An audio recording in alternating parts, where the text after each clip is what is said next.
પાલનપુરના હનુમાન ટેકરી વિસ્તારમાં મોડી રાત્રે સર્જાયેલા ગમખ્વાર અકસ્માતમાં બનાસ મેડિકલ કોલેજના એક આશાસ્પદ વિદ્યાર્થીનું કરુણ મોત નીપજ્યું છે, જ્યારે અન્ય એક યુવક ગંભીર રીતે ઘાયલ થતા પંથકમાં અરેરાટી વ્યાપી ગઈ છે।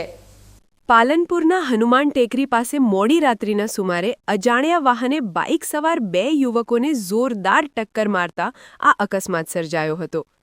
મૃતક યુવક પાલનપુરના મોરિયા સ્થિત બનાસ મેડિકલ કોલેજનો વિદ્યાર્થી હતો અને મૂળ સૌરાષ્ટ્ર પંથકનો વતની હોવાનું જાણવા મળ્યું છે। પ્રાથમિક અહેવાલ મુજબ પૂર ઝડપે આવી રહેલા એક અજાણ્યા ટ્રકે બાઇકને અડફેટે લીધું હતું, જેમાં મેડિકલના વિદ્યાર્થીનું ઘટના સ્થળે જ કમકમાટી ભર્યું મોત નીપજ્યું હતું।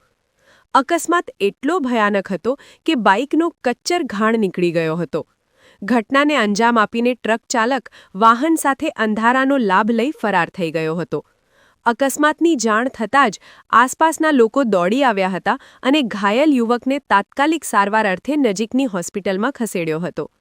પાલનપુર પશ્ચિમ પોલીસ પણ તાબડતોબ ઘટના સ્થળે પહોંચી હતી અને મૃતકના મૃતદેહને પોસ્ટમોર્ટમ માટે પાલનપુર સિવિલ હોસ્પિટલ ખાતે ખસેડવાની તજવીજ હાથ ધરી હતી। એક તેજસ્વી ભાવિ તબીબે આ રીતે માર્ગ અકસ્માતમાં જીવ ગુમાવતા મેડિકલ કોલેજના અન્ય વિદ્યાર્થીઓ અને સ્ટાફમાં પણ શોકનું મોજું ફરી વળ્યું છે। હાલમાં પોલીસે અજાણ્યા વાહન ચાલક વિરુદ્ધ ગુનો નોંધીને સીસીટીવી ફૂટેજ અને અન્ય પુરાવાઓના આધારે તપાસ તેજ કરી છે। હાઈવે પર બેફામ દોડતા ભારે વાહનો વધુ એક વખત નિર્દોષ યુવક માટે કાળ સાબિત થયા છે, ત્યારે પોલીસે આ ફરાર ચાલકને ઝડપી પાડી કડક કાર્યવાહી કરવી જોઈએ તેવી લોકમાંગ ઉઠી છે।